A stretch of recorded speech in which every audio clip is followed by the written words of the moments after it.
नमस्ते, हाय, हेलो, कैसे हैं आप सब? चलिए कहानी शुरू करते हैं। जहाँ रानी राजा को पहले उनके राज्य और बच्चे इन सब के बारे में कहकर उन्हें शांत करने की कोशिश करती है। फिर वो अपने दुख और पीड़ा के बारे में आखिरकार वर्षों बाद अपने पति से कहने शुरू कर देती है। वो कहती हैं कि आपने कभी सोचा है आपने जितने लोगों को इनकार किया, जिन्हें अपने स्वार्थ, अपने लालच, अपने अहंकार, अपने क्रोध के आग में जलाया, आपने कभी उनमें से किसी एक के भी बारे में सोचा? उनमें से एक हम भी हैं। कभी आपने मेरे बारे में या अपने पिता के बारे में या किसी के भी बारे में सोचा है? परंतु हमने आपके बारे में सोचा। विवाह के पश्चात हमें जब आपके प्रेम के बारे में पता चला तो हम हैरान थे। पर हमने सोचा आपके बारे में, हमने विचार किया बड़ी गहराई से आपके प्रेम, आपके त्याग के ऊपर, और हमने सोचा कि ठीक है, कोई बात नहीं। जब विवाह के पश्चात आपने हमें एकांत छोड़ दिया, उस समय हमें समझ नहीं आ रहा था कि आपने ऐसा क्यों किया। आपने बस राजा साहब के आदेश को मान हमसे विवाह किया। आपने एक बार भी हमारे बारे में नहीं सोचा। विवाह के पश्चात आपने हमें एकांत में जब तड़पने के छोड़ दिया तो हमें दुख हुआ। पर हमें इस बात से ज़्यादा फ़र्क नहीं पड़ा, क्योंकि जब हमारा और आपका विवाह हुआ था तब हम आपको जानते तक नहीं थे और ना ही हम आपसे प्रेम करते थे। हमारे पिता के आदेश पे हमने भी विवाह किया आपसे। पर जब हम उस एकांत कमरे में थे तो हमें ऐसा लगा कि आप हमें कम से कम ये तो कह सकते थे कि चिंता न करें रानी, हम आपके साथ हर पक में रहेंगे। लेकिन आपने हमसे कुछ नहीं कहा, आप चले गए। आपने तो हमारा चेहरा तक नहीं देखा। विवाह के समय भी हमें लगा कि आप हमें देख रहे हैं, लेकिन आपने तो हमें देखा भी नहीं। हम एक नज़र आपको देख सोच में पड़ गए कि इतना सुंदर मुख किसका हो सकता है, कितना सुंदर सा चेहरा है, इसे देख कोई कैसे ना प्रेम करे। पर फिर भी हमने आपसे इतना प्रेम नहीं हुआ जितना कि अब हुआ है।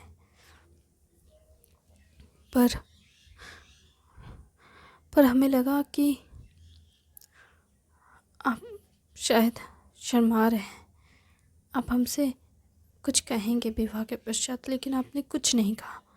आपने बस राज्य के कारोबार को संभाला, राज्य का ख्याल रखा, और जब आपको समय मिला और आपके पिता का कमज़ोर पड़े, आपने अपने पिता की जेल में भर दिया।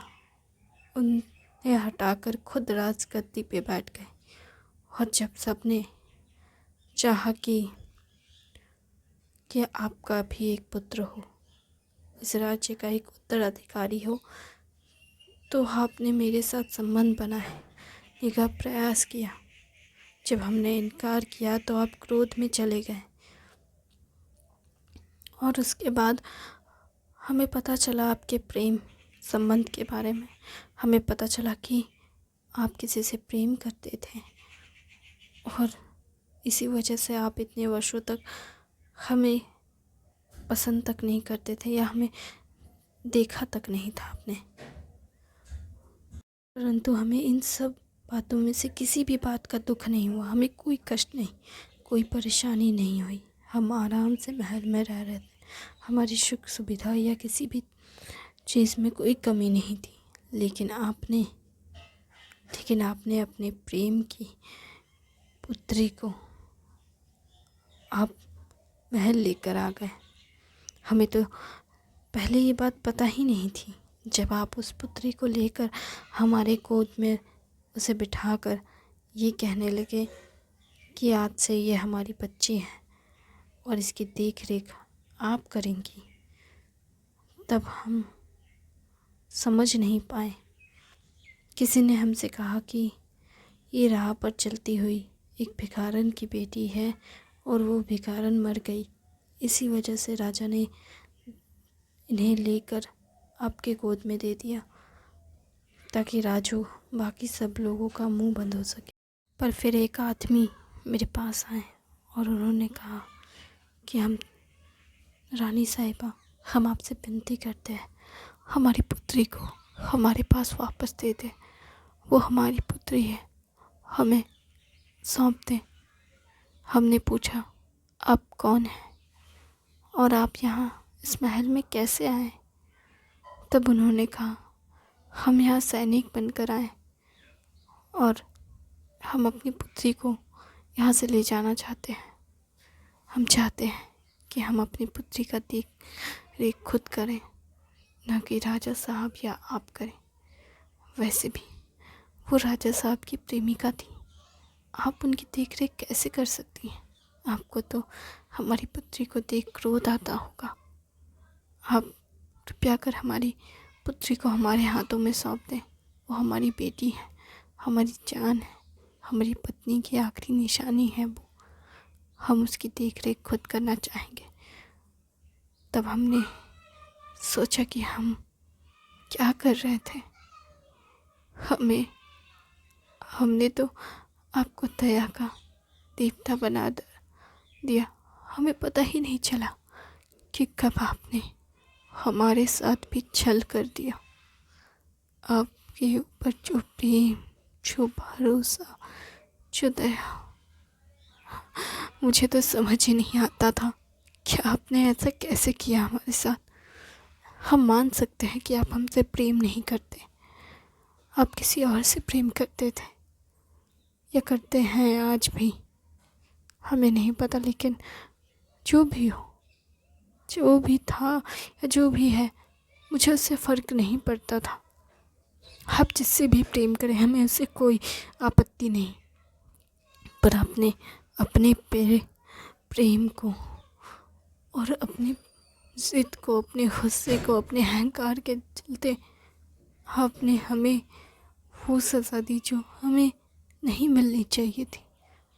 आपने अपनी प्रेमिका की पुत्री को उसके पिता से अलग कर हमारी गोद में लाकर रख दिया। ऐसा क्यों किया आपने? क्योंकि हमने आपको इनकार किया। हमने कहा कि हम आपके साथ संबंध नहीं बनाना चाहते, इसलिए आपने ऐसा किया।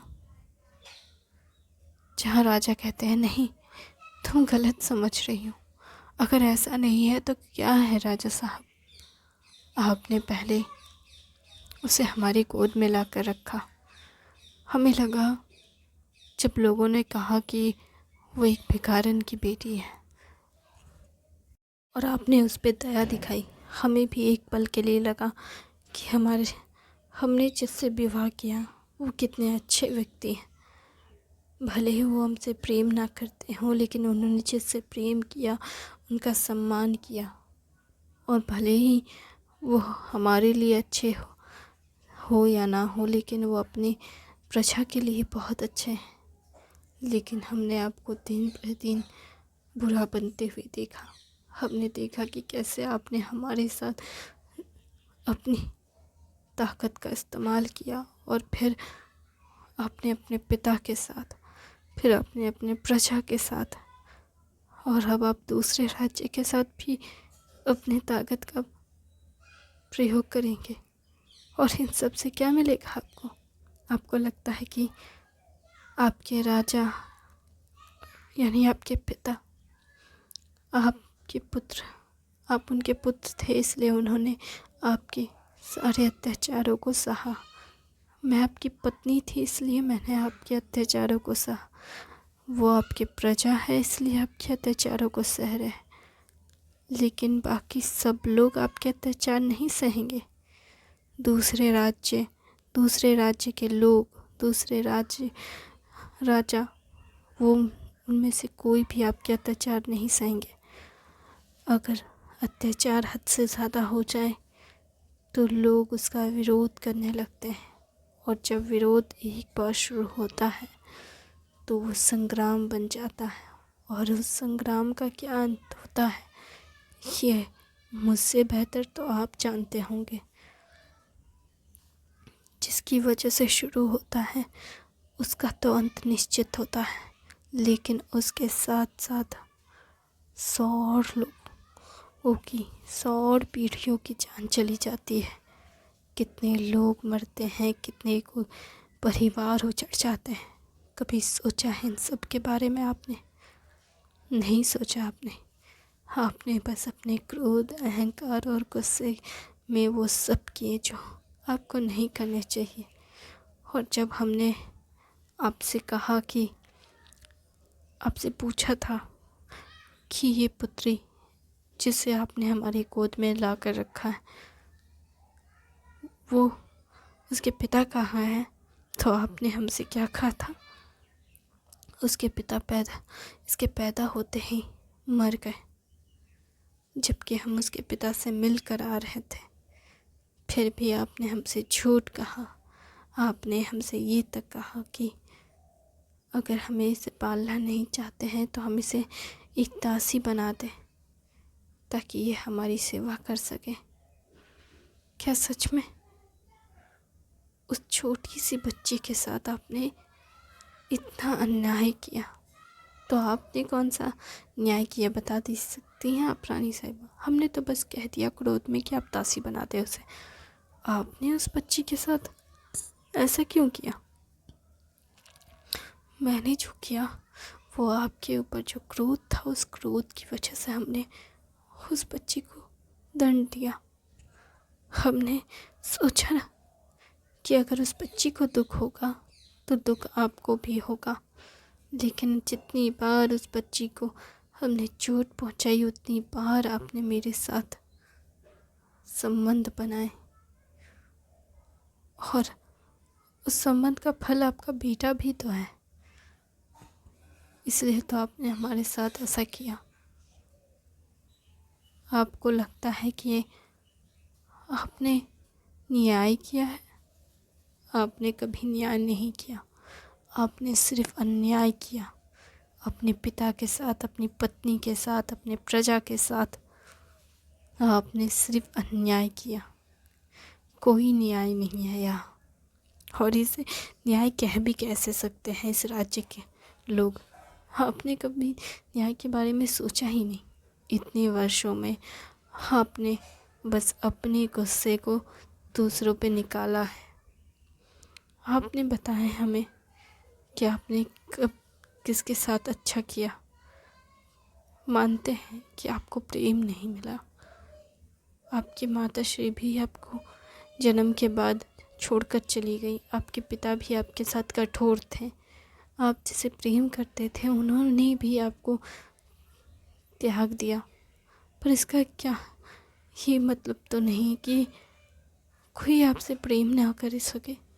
इसलिए आपने अपने ही आसपास इतनी दीवारें खड़ी कर दी कि जब कोई प्रेम का हाथ ले आपके सामने आए तो आपको वो हाथ दिखे ही ना। आपको हर जगह अपना क्रोध दिखता था, अपना अहंकार, और आपके साथ हुए सारे जख्म। उसके परे आपने कभी कुछ नहीं देखा। ना हमारा प्रेम, ना हमारा त्याग, ना हमारा परिश्रम, कुछ भी नहीं देखा, कभी नहीं। आप हमें बता सकते हैं क्या आपने कभी किसी के लिए कुछ अच्छा किया? अरे दूसरों का छोड़िए या हमारा छोड़िए, अपने पिता का छोड़िए, आपने अपने पुत्र के साथ भी कुछ अच्छा किया? आपको याद है जब आपके पुत्र का जन्म हुआ था तब आपने क्या हमारा हाथ थामा था? नहीं, आपने बस सुना कि आपका पुत्र हुआ है, पर आपने उस पुत्र का चेहरा तक देखा नहीं। उसके जन्म होने के बाद जब आपका पुत्र बड़ा हुआ और उसने मुझसे कहा कि माँ, पिताश्री ने हमारे जन्म होने के बाद बहुत खुश हुए होंगे ना? हमने उससे कहा कि हाँ, बहुत खुश थे। तुम्हें देखने के लिए इतने व्याकुल हो गए थे कि वो किसी को भी अपने पास देखना नहीं चाहते थे। वो बस सारा काम काज छोड़ तुम्हें और मुझे देखने के लिए भागे हुए आए थे। पर सत्य तो ये है कि आप आए ही नहीं कभी। आज भी आपका पुत्र आपके प्रेम के लिए तरस रहा है, पर आप राज्य के कारोबार में खुद को व्यस्त बताकर बस खुद को कहते हैं कि आप पिता हैं। कैसे पिता हैं आप तो अपने पुत्र को छोड़िए, आप तो अपने पुत्र के साथ सिवाय भोजन करने के अलावा और कुछ भी नहीं करते। आपको तो याद ही नहीं कि आपका पुत्र की उंगली कब छोटी से बड़ी होती जा रही है। आपने कभी उसकी उंगलियों तक को थाम कर उसे चलाया तक नहीं, और कहते हैं कि हम अच्छे राजा हैं। आप राजा के नाम पर कलंक है। राजा चुपचाप रानी की सारी बातें सुन रहे होते हैं और सुनकर चले जा रहे होते हैं। फिर रानी साहिबा फिर उन्हें कहती है, हाँ जाइए जाइए, अब आप जा ही सकते हैं, और इतनी दूर चले जाइए कि हमें आपका मुख तक ना देखना पड़े। राजा कहते हैं, क्या आप हमसे प्रेम करती हैं? ये कैसा प्रश्न है आपका? हमने पूछा, क्या आप हमसे प्रेम करती हैं अभी भी? हमें नहीं पता। हम इस प्रश्न का उत्तर नहीं दे सकते, क्योंकि आपके दिए हुए जख्म इतने गहरे हैं कि हम खुद नहीं जानते कि हम आपको क्या कहें।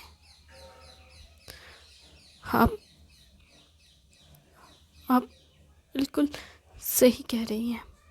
हम सच में बहुत क्रोधित व्यक्ति हैं।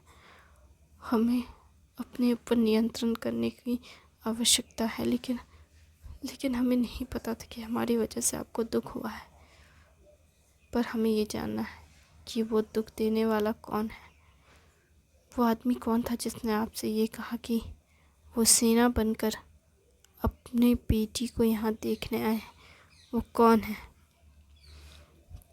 राजा रानी की बातें सुनकर सिर्फ उन्हें यही पता चला कि रानी को ये बात पहले से पता थी कि मालती राजा की प्रेयसी की पुत्री है, लेकिन राजा रानी की भावनाओं को छोड़ सिर्फ उस व्यक्ति के ऊपर ध्यान दे रहे थे, जो व्यक्ति महल में सैनिक बनकर अपनी पुत्री को देख रहे हैं। राजा कभी मालती के पिता से नहीं मिले और ना ही जानते हैं कि वो कैसे दिखते हैं, इसलिए वो सोच में पड़ जाते हैं वो कौन है। जहाँ वो रानी को वहाँ एकांत छोड़ महल से बाहर आ जाते हैं कुछ वक्त के लिए, और नदी किनारे बैठ विचार कर रहे होते हैं कि हम कैसे उस व्यक्ति को ढूंढे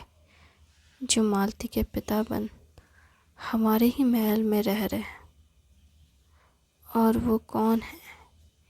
क्या सच में वो अभी भी महल में है, या फिर रानी साहिबा से मिलने के बाद वो महल छोड़ चले गए हैं? हमें पहले ये जानना होगा, क्या वो महल में अभी भी रह रहे हैं या नहीं। अगर रह रहे हैं तो इस वक्त कहाँ है?